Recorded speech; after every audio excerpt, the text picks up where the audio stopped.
আমার চ্যানেলটা লাইক করবেন, শেয়ার করবেন, সাবস্ক্রাইব করবেন, বেল আইকনটা প্রেস করবেন। আবার বলছি, আমার চ্যানেলটা লাইক করবেন, শেয়ার করবেন, সাবস্ক্রাইব করবেন, বেল আইকনটা প্रेस করবেন। সাবস্ক্রাইব করতে ভুলবেন না। अस्सलाम वालेकुम। हम लोगों के साथ नाजरीन, हम लोगों के साथ भारत का एक एग्रीमेंट था। ये हसीना का जमाने में हसीना किए थी ये एग्रीमेंट। ये है, अगर कोई आतंकवादी कोई आदमी बांग्लादेश के लिए अच्छा नहीं, बांग्लादेश के लिए बहुत बुरा है कुछ कर रहा, वो भारत में चला जाने से उसको ये एग्रीमेंट की वजह से उसको यहाँ भेज देना, बांग्लादेश का पास हैंड ओवर करना। इस मुताबिक भारत का जो उल्फा मूवमेंट का जो नेता था, दो नेता पौरस बरुआ और अनूप चटिया, ये दोनों आदमी को हसीना ये एग्रीमेंट का वजह से इंडिया का पास दे दिया। वो एग्रीमेंट अभी तक चल रहा, एग्रीमेंट अभी तक है, एग्जिस्टेंस है बांग्लादेश और भारत का बीच में। लेकिन भारत ये एग्रीमेंट मुताबिक बांग्लादेश के साथ कार्यक्रम सही नहीं कर रहा। हमारा यहाँ से शेख हसीना तख्ता पलटने के बाद ये जो 2026 का 5 अगस्त में तख्ता पलट हो गया और भारत चला गया भाग के, यहाँ से राजाबाग से जैसे मुल्क से भाग के चला गया, ऐसे हसीना भी स्टूडेंट मूवमेंट, स्टूडेंट रेवोल्यूशन के वजह से घबरा के भाग के यहाँ से इंडिया का पास चला गया, नरेंद्र मोदी के पास। यूनाइटेड नेशन के हिसाब मुताबिक 1400 स्टूडेंट को मार डाला ये हसीना का जमाने में, जब उसको रीजन था उस वक्त। ये एक खूनी है हसीना, बांग्लादेश के भाग के इंडिया पे चला गया।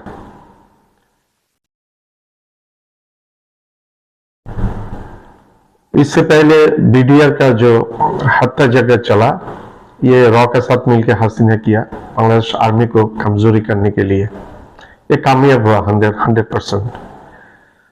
56 आर्मी ऑफिसर को मार डाला उस इंसिडेंट में। ये इंसिडेंट नहीं था, ये एक परिकल्पना था, ये एक कॉन्स्पिरेसी था बांग्लादेश आर्मी को, बांग्लादेश आर्मी का जो पावर है उसको डिस्ट्रॉय करने के लिए, उसको ध्वंस करने के लिए, उसको बर्बाद करने के लिए कामयाब हो गया भारत।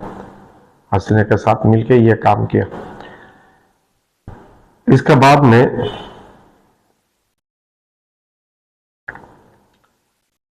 हिफाजत का जो आंदोलन हुआ, वहां भी हजार हो और 100 हो, 100 हुजूर को और स्टूडेंट, मदरसा का जो स्टूडेंट इन लोगों को मार डाला, लाश गुम किया, लाश को हाइड किया, लाश को जला दिया, ऐसे सुना हम लोग। इसके बाद आईना घर था, आईना घर बनवाया, आदमी गुम हो रहा, खून हो रहा, लापता हो रहा। कभी कभी हमारा बांग्लादेश यहाँ गिरफ्तार होने के बाद भारत का जेल में उन लोगों को पता लग जाता। तो ये सब कुछ के साथ भारत का जो हाथ है, भारत हसीना जब थी यहाँ उस वक्त भारत को कंप्लेन नहीं करता था, क्यों हसीना भारत जैसे बोल रहा है वैसे चलता। शहबादाश थी, साधन थी भारत का। जब डॉक्टर यूनुस जब चला आया, मोदी का आंख के ऊपर आंख दे के बात कर रहा, मोदी का जबान जो चला रहा, मोदी वो जबान का काउंटर कर रहा डॉक्टर यूनुस। अभी अच्छा नहीं है बांग्लादेश का गवर्नमेंट, इसीलिए भारत का जब सर्विस देता, भारत के लिए जब हम लोग डेडिकेटेड हो जाता, उस वक्त अच्छा होते, लेकिन अभी अच्छा नहीं है हम लोग। बांग्लादेश अभी अच्छा नहीं है, बहुत पाकिस्तान जैसे ऐसे लोग हम लोगों को बोलता।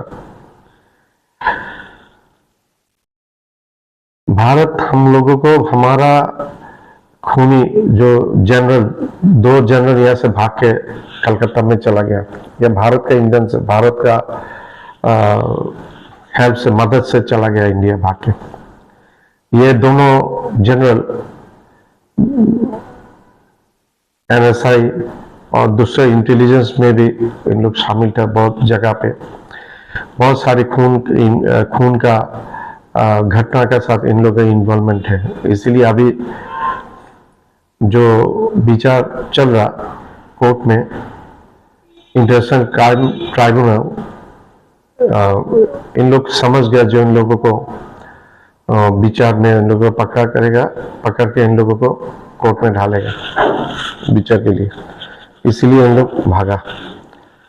इन लोगों के पास कोई शर्म नहीं है, इन लोग शर्मिंदा भी नहीं है, इतना सारे आदमी यहाँ मारा इन लोगों ने, कोई एक फीलिंग भी नहीं है इन लोगों के पास।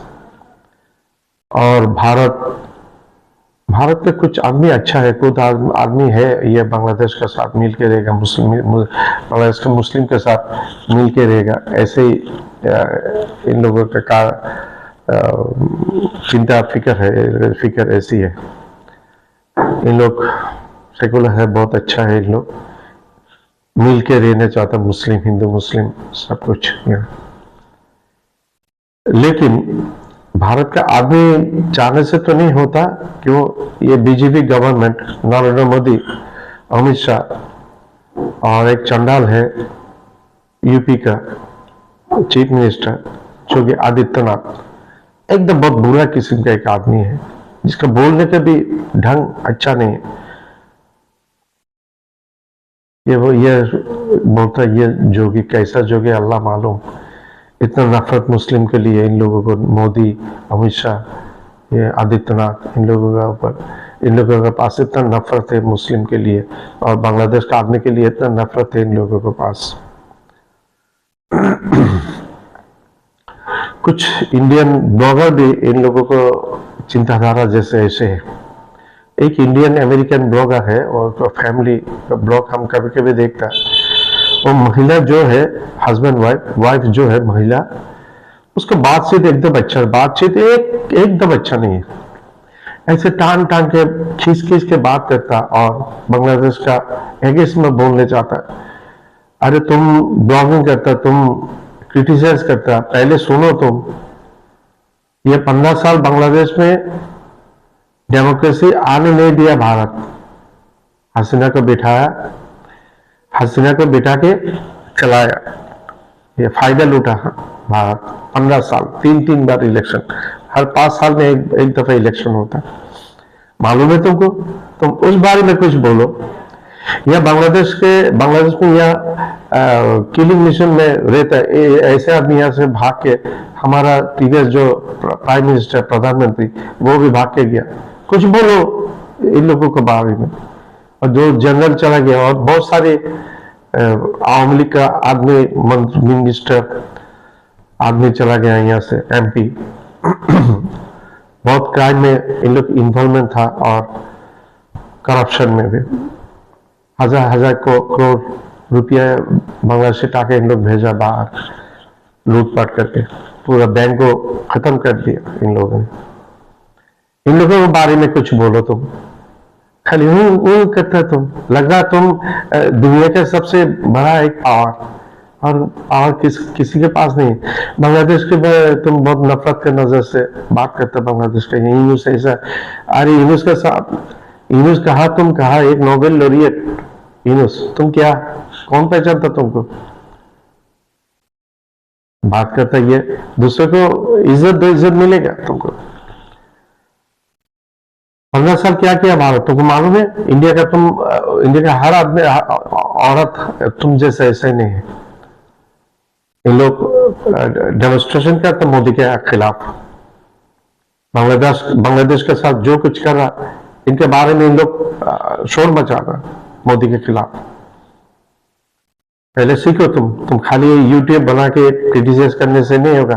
बांग्लादेश में असली क्या हुआ, असली क्यों हुआ, बांग्लादेश में क्या हुआ, क्यों आज बांग्लादेश का आदमी, बांग्लादेश का गवर्नमेंट इंडिया का खिलाफ चला गया, इंडिया के अगेंस्ट में चला गया, मालूम है तुमको? तुम खाली वो करता तुम मानने चाहिए, ऐसा करने चाहिए, ऐसे करने चाहिए। नॉलेज को रखो तुम। हम हर इंडियन को हम बुरा नहीं बोल रहा, इंडिया का आदमी भी अच्छा है, इन लोग बांग्लादेश का साथ एक साथ रहने के लिए चाहता, लेकिन मोदी जो नफरत फैलने वाला, नफरत फैल के राज करने वाला, वो तो हिंदू मुस्लिम का जगह लगा देते हैं इन लोग। मोदी अमित शाह, यह काम है मोदी का काम, यह अमित शाह का काम, यह आदित्यनाथ का काम। आदित्यनाथ जो इतना सारे मस्जिद टूटा, कब्रिस्तान, कबर, अल्लाह का वली के कबर भी टूटाया, इतने सारे मस्जिद टूटाया, आदमी मुसलमान का घर टूटा, कुछ बोला तुम? तुम्हारा आंख अंधे है इस बारे में? एक तरफा बात करती है, शर्म करो और डरो, खौफ करो ऊपर वाला जो बनवाया तुमको और हमको, थोड़ा कुछ डर करो उनको।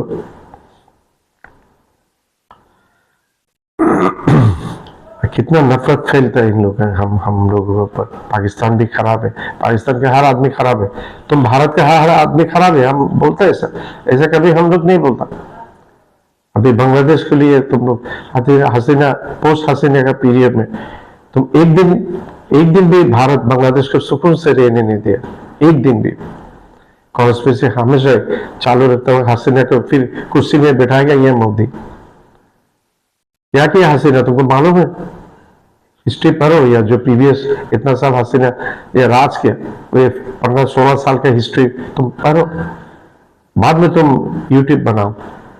ऐसा खाली फुकट बात करता तुम, तुम्हारा जस्टिफिकेशन भी अच्छा नहीं है, तुम एक तरफ बात करते हो, खाली भारत भालो, भारत अच्छा, भारत भला है और बांग्लादेश बुरा है, पाकिस्तान बुरा है, चाइना बुरा है, टर्की बुरा है, खाली तुम अच्छा है। एक चीज पर तुम बोलो, पूछो मोदी से, इंडिया का जो नेबर कंट्री है, 7 मुल्क है, 7 इंडिपेंडेंट मुल्क है नेबर इंडिया का, एक भी मुल्क के साथ इंडिया का क्यों रिश्ता अच्छा नहीं? पूछो मोदी से, और तुम भी स्टडी करो क्यों नहीं है अच्छा रिश्ता। तुम्हारे साथ जो 7 तुम्हारा मुल्क के साथ जो 7 मुल्क का रिश्ता अच्छा नहीं, या 7 मुल्क के साथ बांग्लादेश का रिश्ता अच्छा है, अमेरिका के साथ तुम लोगों का इंडिया का रिश्ता अच्छा नहीं है, कनाडा के साथ अच्छा नहीं है, स्विट्जरलैंड जो फैसिलिटीज देता तुम लोगों को, इस बारे में फैसिलिटीज देता तुमको बिजनेस में, वो भी कैंसिल कर दिया स्विट्जरलैंड। तुम्हारा भारत के लिए पूरा दुनिया आहिस्ता आहिस्ता छोटा होता जा रहा, ये तुम लोगों को दिमाग के लिए, तुम लोगों को सोचने के तरीके के लिए। अब ये जमाने में ये कुछ 1-2 साल का अंदर हम लोग देखा, पाकिस्तान का जो मिनिस्टर, पाकिस्तान का मिलिट्री लीडर मिनिस्टर, डिप्लोमेसी से पूरा दुनिया में तुमसे बहुत बेहतरीन कर रहे हैं इन लोग, सारा दुनिया के साथ अच्छा डिप्लोमेसी कर रहे हैं इन लोग। और इन कंपेयर विद पाकिस्तान तुम लोग क्या है, तुम लोग पूरा अलग हो गया, आइसोलेटेड हो गया पूरा दुनिया से। 55% पहले 25% टैरिफ दिया, तुम लोग बहुत हाल मचाया, बहुत टीज किया डोनाल्ड ट्रंप को, बाद में 50% कर दिया। तुम बोल रहा हम लोग नहीं खा के हम लोग भूखा मारता, ये फालतू बात सिखाते कौन तुम लोगों को? ये फालतू बात तुम क्या, तुम स्विट्जरलैंड हो क्या?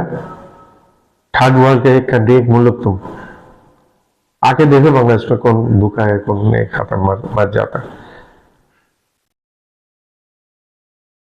बिजनेस कौन बन गया हसीना, पोस्ट हसीना के पीरियड में अचानक? ये तुम्हारा मोदी, तुम्हारा बाप मोदी पे बन गया। खाली बैठ के यूट्यूब है, ये अमेरिका में रहता आदमी, यूट्यूब में तुम वीडियो बना के ढालता है, बहुत कुछ हो गया। আসসালামু আলাইকুম। আমার ভিডিওটা আপনারা লাইক করবেন, শেয়ার করবেন, সাবস্ক্রাইব করবেন। Hi friends, welcome back. Bangladesh में तुर्की टैंक, भारत तैयार। Bangladesh purchasing Turkey tanks deploy against India. पहले इसने ड्रोन्स लिए, अब ये टैंक्स ले रहा है। चलो देखें, वीडियो शुरू करते हैं। वीडियो शुरू करने से पहले अगर आप चैनल पर नए हो और आपने अभी तक सब्सक्राइब नहीं किया तो जल्दी से पहले सब्सक्राइब के बटन और बेल आइकन को क्लिक कर लो ताकि आपको हमारे सारे न्यू वीडियोस के नोटिफिकेशन मिल जाए जैसे हम अपलोड करें। अगर आपको वीडियो पसंद आता है प्लीज लाइक एंड शेयर। चलिए शुरू करते हैं। और दूसरे दो चैनल्स उनको भी सब्सक्राइब कर लेना, लिंक से डिस्क्रिप्शन बॉक्स में, वहां पे भी रिक्वेस्टेड वीडियोस आपके आ रहे हैं। हमें यही सोच रही हूँ, मालदीव ने भी यही हरकतें की थी, इंडिया आउट किया था। उसके बाद उसने सारे जो हमारे वो हेलीकॉप्टर और वो सब क्या थे उनको विद आर्मी के जो लोग थे उसकी मेंटेनेंस के लिए उनको भेज दिया था। चाइना के साथ दोस्तियां करने लग गया था। जैसे ही बना था तो इमीडिएटली पहले चाइना से के वहां गया था मिलने, जबकि हमेशा यहाँ इंडिया में आते हैं मिलने के लिए। ये यूनिस भी वही हरकतें कर रहा है। तो देखते हैं इसकी कब नैया डूबती है। और जैसे मालदीव्स आया था भागता हुआ फिर से कि मुझे बचा लो मेरे आका, इंडिया को बोलकर, फिर पैसे पूसे लेके मदद लेके वापस चला गया। ये कब ये वही तमाशे करते हैं वो भी देखना है। तो चलो शुरू करें। तो भारत के साथ बांग्लादेश का चल रहे तनावों के बीच पहले बांग्लादेश ने भारत पर झूठे बुरे आरोप लगाए, भारत को भला बुरा कहा और उसके बाद उन्होंने तुर्की से ड्रोन खरीद कर तैनात किया जिससे वह भारत के बॉर्डर पर निगरानी कर रहा है। लेकिन भारत को हैरत में डालने वाली एक और खबर निकल कर आ रही है कि बांग्लादेश इतने पर ही नहीं रुका बल्कि इससे एक और कदम आगे बढ़ चुका है। दरअसल हाल ही में रिपोर्ट निकल कर आ रही है कि अब बांग्लादेश तुर्की से टैंक्स खरीद रहा है और वह भी ऐसे वैसे टैंक्स तो सोना हो गया, चांदी घातक टैंक्स को बांग्लादेश तुर्की से खरीद रहा है। कमाई हो वह भी कोई 2-4 की संख्या में नहीं बल्कि भारी संख्या में बांग्लादेश अब तुर्की से टैंक्स खरीद रहा है। लेकिन बांग्लादेश भारत विरोध में इतना ज्यादा पागल है कि आप यह जानकर चौंक जाएंगे कि बांग्लादेश पर लगभग 101 बिलियन अमेरिकी डॉलर का कर्ज है जिसकी कोई भी किस्त फिलहाल के समय बांग्लादेश समयानुसार जमा नहीं कर पा रहा है। बांग्लादेश पर कर्ज का अमाउंट इतना बड़ा है, इसका अंदाजा आप इसी से लगा सकते हैं कि 60 से 70 ऐसे देश हैं जिनकी 108 बिलियन डॉलर इकोनॉमी ही नहीं है। यानी कि कहने का मतलब ये है कि जिस समय इन्हें अपनी इंडस्ट्री को बढ़ाकर विदेशी कर्ज को चुकाने पर फोकस करना चाहिए, उस समय यह हथियार खरीदकर लड़ाई करने की तैयारी कर रहे हैं। पूरी डेवलपमेंट क्या है इस वीडियो में समझते हैं, लेकिन आगे बढ़ने से पहले पाकिस्तान चैनल को सब्सक्राइब जरूर कर लीजिए क्योंकि यह आपके लिए तो 1 सेकंड का काम है, पाकिस्तान के बहकावे में आ गया मदद होती है। देखिए, यह बात हमने आपको कई बार बताया है और एक बार फिर से बता दें कि बांग्लादेश की सीमा एक तरफ बंगाल की खाड़ी से लगती है जो कि समुद्री एरिया है और बाकी के 3 दिशाओं से भारत की 4096 किलोमीटर की लंबी सीमा बांग्लादेश से सटी हुई है। तो सारी तरफ से अटैक कर दो बांग्लादेश को। 271 किलोमीटर की सीमा म्यांमार देश से और नीचे म्यांमार वालों को बोल दो तुम नीचे से कर दो। देश से बांग्लादेश की सीमा नहीं मिलती और फिलहाल के समय में अराकान आर्मी बांग्लादेश पर मुसीबत बन रहा है। बांग्लादेश पर हमले करके उनके हिस्से को कब्जाने की कोशिश में जुटा हुआ है, लेकिन बांग्लादेश की बॉर्डर सिक्योरिटी गार्ड उनके सामने किसी काम के नहीं है और यह पीछे हटते जा रहे हैं क्योंकि बांग्लादेश को जहां पर अपनी फोर्स और हथियार तैनात करना चाहिए इन्होंने वहां पर तैनात नहीं किया है बल्कि भारत के बॉर्डर पर तैनात किया है और भारत को अपनी ताकत का जलवा दिखा रहे हैं। इसलिए बांग्लादेश के कर्मों का देख ही नहीं रहे इनके ताकत का जलवा, तो नहीं लग रहा इनका जलवा है। और कहते हैं ना कि जब गीदड़ की मौत आती है तो वह शहर की ओर भागते हैं। की तरफ से जब बांग्लादेश की मुसीबत बढ़ रही है तो मोहम्मद यूनुस का दिमाग काम नहीं कर रहा है कि उन्हें कौन सा कदम उठाना चाहिए, जिससे उनके द्वारा ऐसे कदम उठाए जा रहे हैं जो कि उनके लिए खुद खतरे की घंटी बनते जा रहे हैं। क्योंकि इन्होंने कारनामा कौन सा किया है आप खबर में देख लीजिए। बांग्लादेश अब तुर्की से टैंक्स खरीद रहा है और उनको अपनी तुर्की टैंक्स भी बनाता में है, शामिल करने जा रहे यही हैं। मतलब हुआ। आपको बता दें कि तुर्की की एक जानी मानी कंपनी है ऑटोकर, और इस कंपनी के द्वारा बनाए गए टैंक आज के समय में यूएई, कतर, अजरबैजान और इंडोनेशिया जैसे 25 से भी ज्यादा देश इंडोनेशिया भी। और तुर्की की यह कंपनी जो अपने ज्यादातर टैंक्स के मॉडल को दुनिया के कई देशों में बेच रही है, वह है काप्लान एमटी टैंक। और इसी टैंक को बांग्लादेश तुर्की से 26 की संख्या में खरीद रहा है, जो कि शुरुआत में बांग्लादेश के द्वारा अचानक से इकट्ठा खरीदे जाना एक चौंकाने वाला सवाल खड़ा करता है कि आखिरकार बांग्लादेश 26 टैंकों को बिना टेस्टिंग किए अचानक एक साथ क्यों खरीद रहा है। क्योंकि रिपोर्ट के मुताबिक जो जानकारियां सामने आई हैं, उस हिसाब से इन टैंकों को खरीदने की जो अनुमानित लागत है वह लगभग $500 मिलियन होने वाली है। अच्छा। यानी कि भारतीय रुपए में देखा जाए तो इसकी वैल्यूएशन लगभग 4000 करोड़ रुपए से भी अधिक होने जा रही है। और $500 मिलियन को बांग्लादेश ऐसे समय खर्च कर रहा है जिस समय उनका फॉरेन रिजर्व तेजी के साथ घट रहा है, उनकी इंडस्ट्रियां बर्बाद हो गई हैं और उनकी विदेश से जो होने वाली कमाई है वह लगभग पूरी तरीके से ठप है। यहाँ तक कि उन्होंने पाकिस्तान जैसे देशों से खाने पीने की वस्तुएं और अनाजों को खरीदने का फैसला किया। वो तो खुद अनाज के लिए रो रहा है। चावल और अंडे जैसे खाने पीने की वस्तुएं जो हैं उन्हें भारत से ही खरीदना पड़ रहा है। अच्छा। जिससे यह बात साफ है कि इनकी फाइनेंशियल कंडीशन बिल्कुल भी ठीक नहीं है और यह बार बार IMF से कर्ज की मांग कर रहे हैं, लेकिन IMF एक भी पैसा इन्हें नहीं दे रहा, क्योंकि $108 बिलियन का कर्ज बांग्लादेश के ऊपर ऑलरेडी है, जिसकी प्रॉपर EMI भी बांग्लादेश नहीं जमा कर पा रहा है। जिससे बांग्लादेश की फिलहाल में जो कंडीशन है, यह बात सीधे सीधे है कि उनके द्वारा उठाया गया यह कदम मूर्खता के अलावा और कुछ भी नहीं है। लेकिन अगर बांग्लादेश तुर्की से इन टैंक्स को खरीद रहा है तो उन्होंने तो कुछ सोचा ही होगा।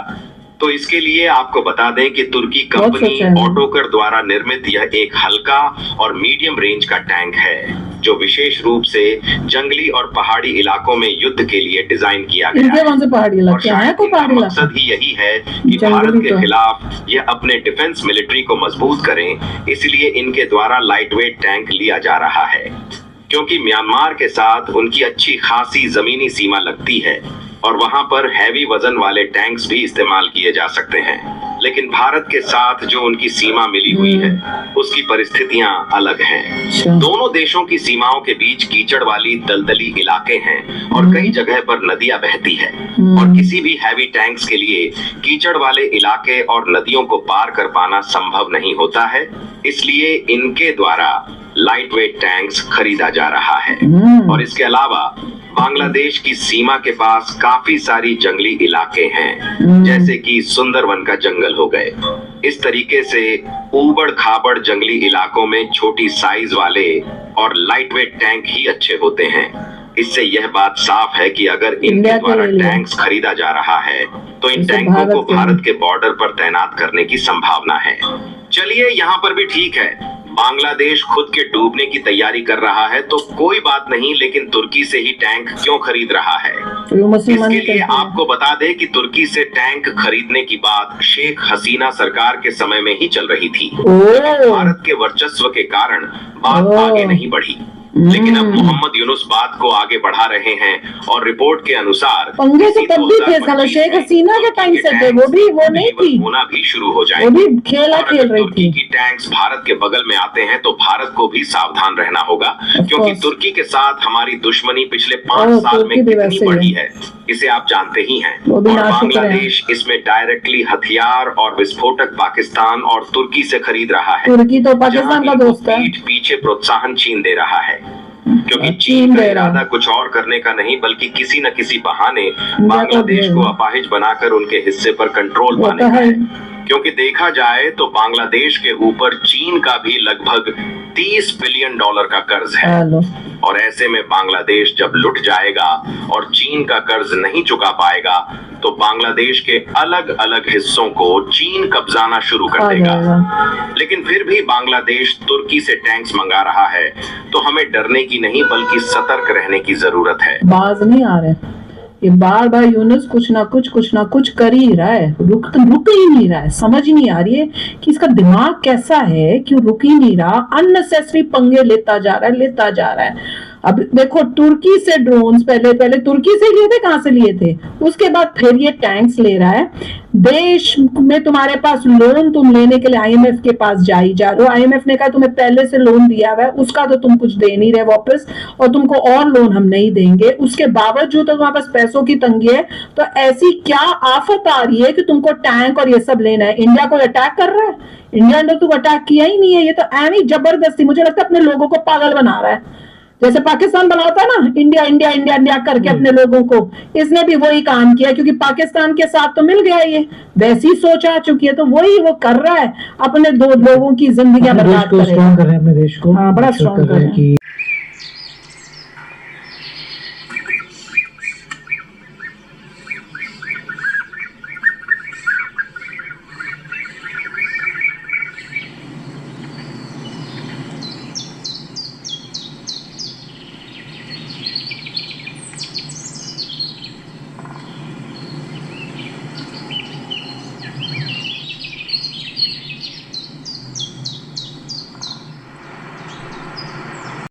আমার চ্যানেলটা লাইক করবেন, সাবস্ক্রাইব করবেন, শেয়ার করবেন, বেল আইকনটা প্রেস করবেন, সাবস্ক্রাইব করতে ভুলবেন না।